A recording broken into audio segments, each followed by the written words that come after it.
example, a native speaker might spontaneously use idioms like recollect without thinking and then explain its meaning in context. Okay, thank you everyone. On the other hand, when you say nest teacher, they have the ability to play different word sentences into different context. Like in terms also with grammar, pronunciation, and also fluency. So this is the example with when we have, like for example, friends or classmates who are fighting for a contest, instead of saying good luck,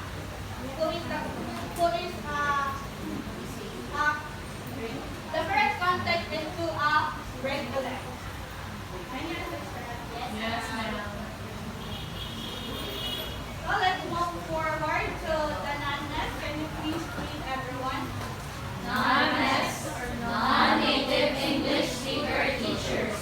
Teachers for whom English is not their first language. They learn English as a second or foreign language.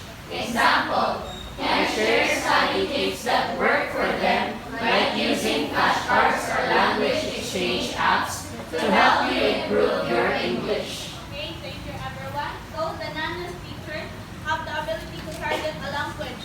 Also, they have limits. For example, if they teach the student, they also learn from it because they use also flashcard or language exchange app to learn also in an English language. Am I understood? Yes, ma'am.